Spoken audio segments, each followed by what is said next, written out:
Everyone. तो आप लोगों ने कल पोलियोमाइलाइटिस के ही बारे में इंट्रोडक्शन बेहतर तरीके से समझा होगा और किस कारण से पोलियोमाइलाइटिस पेशेंट में होता है। लाइक मैक्सिमम केसेस बच्चों में ही देखने को मिलते हैं, जहाँ पे बहुत rarely but severely paralysis cause हो रहा था। तो आगे की तरफ चलते हैं, यहीं पे हम समझते हैं कुछ इसके क्लिनिकल फीचर्स के बारे में, यानी कि क्या क्या ऐसे साइन एंड सिम्टम्स हैं जो पैरालिसिस है, जो पोलियोमाइलाइटिस का बच्चा है जिसको पैरालिसिस ऑकर हो गया, तो किस कंडीशन में नर्व तक अफेक्ट कर रहा है, न्यूरोलॉजिकल तक पहुंच रहा है, और क्या क्या अलग अलग क्लिनिकल फीचर्स इसमें देखने को मिल सकते हैं। तो आज हम इसी के बारे में बेहतर तरीके से समझने की कोशिश करते हैं। तो सबसे पहली चीज है एसिम्प्टोमेटिक केसेस। अब मैंने यहाँ पे इसको लाइक 4 पार्ट्स में डिवाइड किया है।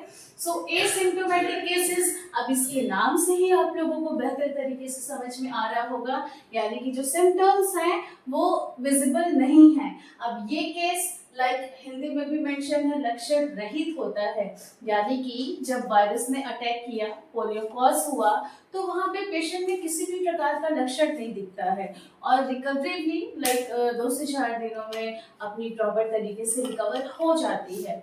दूसरी चीज है एबॉर्टिव केसेस। अब इस केस में क्या होता है, लाइक अगर बात करें यहाँ पे क्या क्या लक्षण दिख रहे हैं, तो पेशेंट में हेडेक दिख सकता है, नोजिया वॉमिटिंग दिख सकती है, और उसके साथ साथ सोर थ्रोट हो सकता है, यानी कि गले में खराश बनना।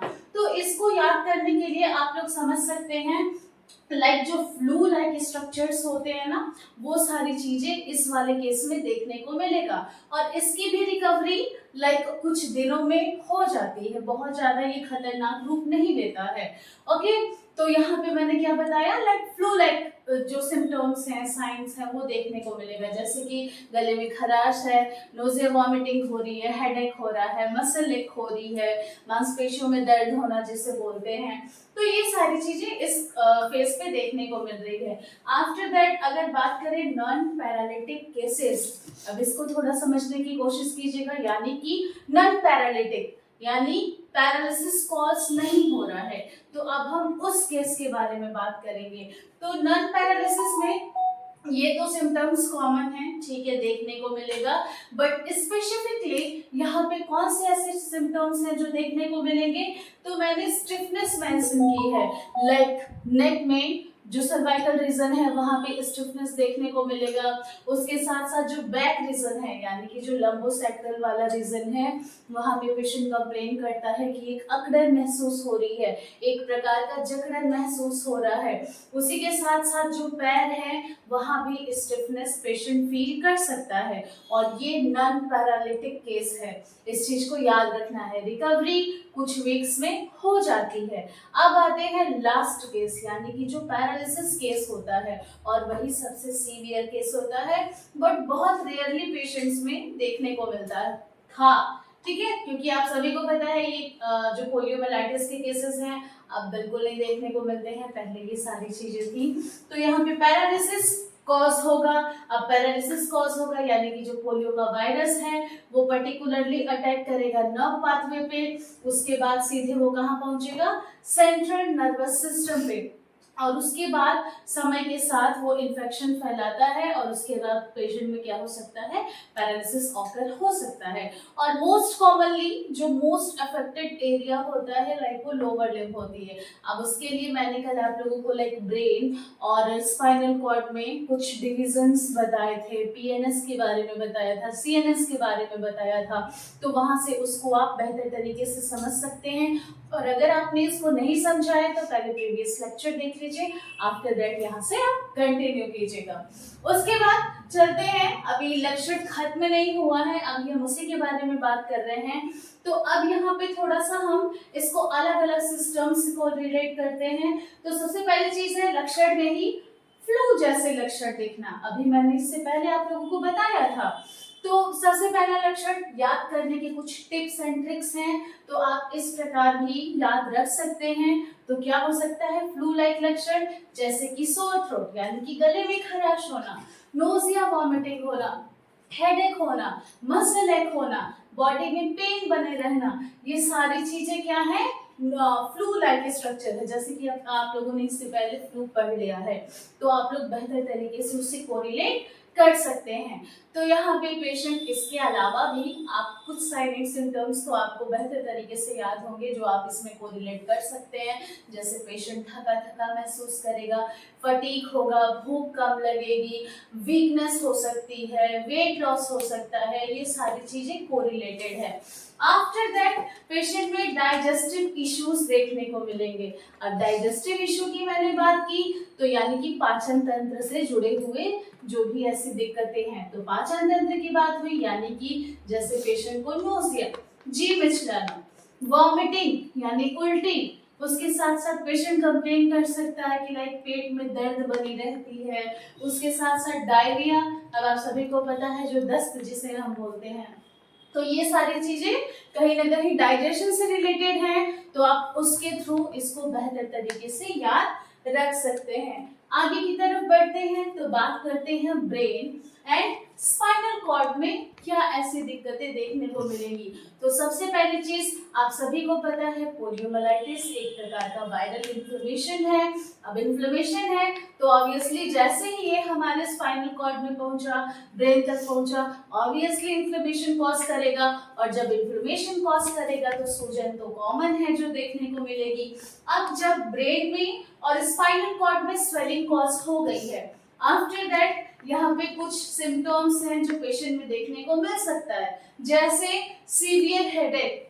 अब आप सभी को पता है हमारा जो मस्तिष्क है, ब्रेन है, उसका प्रॉपर अपना जो स्ट्रक्चर है, अगर उसमें किसी प्रकार की सूजन हो रही है तो पेशेंट को ऑब्वियसली हेडेक होगा, लाइक सीवियर हेडेक पेशेंट यहाँ पे फील कर सकता है। अब सीवियर हेडेक है यानी कि पेशेंट को रेडिएटिंग पेन्स भी हो सकते हैं, आईज तक पहुंचना, ईयर्स तक पहुंचना, या रेडिएटिंग पेन नेक तक, सर्वाइकल रीजन तक इफेक्ट कर सकता है। उसके बाद नेक स्टिफनेस। अब नेक स्टिफनेस यहाँ यानी कि कहीं ना कहीं जो सर्वाइकल रीजन है वो इफेक्ट हुआ, और उसके बाद जो गर्दन है वो पूरी तरीके से उसमें एक प्रकार की अकड़न हो जाती है, एक जकड़न देखने को मिलता है, और पेशेंट को लाइक ये अकड़न जकड़न इतना सीवियर होने लगता है समय के साथ कि पेशेंट को जो नेक मूवमेंट है उसमें भी काफी दिक्कतों का सामना करना पड़ता है। उसके बाद बात करते हैं सेंसिटिविटी टू लाइट टच, यानी कि अगर मानिए मैं एग्जांपल दे रही हूँ, पेशेंट को बहुत सीवियर पेन हो रहा है, ठीक, अब उस कंडीशन में बस मैं लाइक एनालिसिस करने के लिए अगर हल्का सा टच भी करना चाहूँ तो भी पेशेंट बहुत तेजी से लाइक दर्द होने का कंप्लेन करता है, उसे ऐसा फील होता है कि बहुत दर्द ज्यादा हो रहा है, लाइक ओनली हम एक लाइट टच किए हैं और पेशेंट सीवियरली पेन का कंप्लेन करता है। सो यहाँ पे केस धीरे धीरे समय के साथ और सीवियर होता जा रहा है। उसके बाद चलते हैं नर्वस सिस्टम के इफेक्ट्स के बारे में बात करते हैं कि नर्वस सिस्टम पे किस प्रकार क्या क्या चीजें अफेक्ट हो रही हैं। तो सबसे पहली चीज pin and needle feeling arms and legs. तो यहाँ पे समझना है क्या मैं बता रही हूँ, तो लाइक पेशेंट कंप्लेन करता है कि हाथों में या पैरों में जो पिन की चुभन होती है, जैसे कि आप लोगों ने कभी फील किया होगा एक निडल पिन के चुभने जैसा पेशेंट को दर्द फील होना, ठीक, तो ये कंप्लेन वो पर्टिकुलर पेशेंट कर सकता है, यानी कि सुई के चुभने जैसा दर्द होना, ठीक। अब ये पेन या तो लोअर लिम्ब या तो अपर लिम्ब किसी में भी फील हो सकता है, और वो पेशेंट बार बार कंप्लेन कर सकता है, या हो सकता है पेशेंट कंप्लेन करे कि टिंगलिंग सेंसेशन हो रही है या नंबनेस हो रहा है। ये सारी चीजें कहीं ना कहीं नर्व का इन्वॉल्वमेंट है, तो ये देखने को उस पर्टिकुलर पेशेंट में मिल सकता है। उसके बाद ऑब्वियसली अब केस स्पाइनल कॉर्ड को अफेक्ट कर दिया है, ब्रेन को अफेक्ट कर दिया है, देन नर्वस सिस्टम अफेक्ट हो चुका है, तो पैरालिसिस तो अगर होना ही है। सो अगर पैरालिसिस हुआ तो अब आप सभी को याद रखना है पैरालिसिस यानी कि कहीं ना कहीं अब पेशेंट की मूवमेंट और बहुत सारी चीजें जैसे कि हमारी जो नॉर्मल गतिविधियां होती हैं, एडीएल की एक्टिविटीज होती हैं, अगर मैं टॉक कर रही हूँ तो कहीं ना कहीं हमारी जो फेशियल मसल्स हैं इनका भी इम्पोर्टेंट रोल है, तो ये सब उस पैरालिसिस के पेशेंट में अफेक्ट होता है। तो क्या यहाँ पे याद रखना है, जैसे कि पैरालिसिस की बात हो रही है तो जो मसल है ठीक है, वो धीरे धीरे वीक होने लगती है, उसमें एक अपनी स्ट्रेंथन पावर नहीं होती है कि लाइक वो अपनी प्रॉपर वर्क को फॉलो अप कर पाए। जैसे कि पेशियों का क्या काम है, कॉन्ट्रैक्शन है, रिलैक्सेशन है, अब वो सब कुछ यहाँ पे क्या हुआ, इफेक्ट हो गया। तो सबसे पहली चीज मूवमेंट इफेक्ट हो रही है। मूवमेंट यानी कि जैसे हम स्टेबल हैं, खड़े हैं, वॉक कर रहे हैं, रनिंग कर रहे हैं, कहीं ना कहीं हमारी लोअर लिम्ब की पेशियां भी बहुत इंपॉर्टेंट रोल प्ले कर रही हैं। अब in the case of paralysis आप सभी को पता है यहाँ पे क्या हुआ, एक प्रकार का लकवा लग गया, एक प्रकार की मसल में वीकनेस हो गई है, कमजोर हो गई है, वो इतनी एबल नहीं है कि वेट को बियर कर सके। तो ऑब्वियसली वहां पे पेशेंट चलना फिरना उसका क्या हो जाएगा, रेस्ट्रिक्टेड हो जाएगा। उसी तरीके से स्वेलोविंग में पेशेंट को दिक्कत होगी। अब यानी कि निगलना, अब आप सभी को पता है कहीं ना कहीं हमारी कुछ पेशियों का यहाँ भी इम्पोर्टेंट रोल है। अब जैसे ही पैरालिसिस हुआ तो पेशेंट क्या होता है, लाइक जो चीजें च्युइंग कर लिया, अगर च्युइंग कर लिया है तो उसको निगलने में काफी दिक्कतों का सामना होता है, क्योंकि उसकी पेशियों के पास इतनी अपनी ताकत नहीं होती है। उसी तरीके से बात करें ब्रीदिंग की, तो आप सभी को पता है हमारी रेस्पिरेटरी मसल्स भी अपना इंपॉर्टेंट रोल प्ले करती हैं ड्यूरिंग एक्सलेशन एंड इनहेलेशन।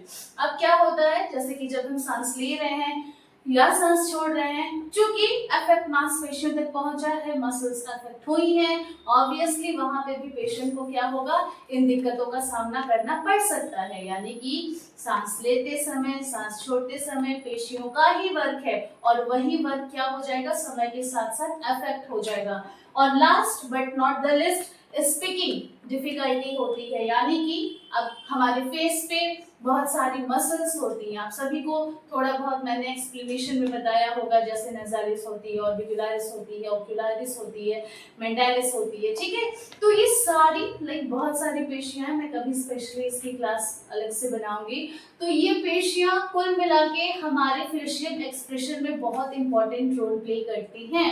यानी कि अगर हम हंस रहे हैं या रो रहे हैं या गुस्सा है, कोई भी अगर हम फेशियल एक्सप्रेशन करना है तो वहां पे हमारी जो मसल्स हैं उसका बहुत इंपॉर्टेंट रोल प्ले करता है।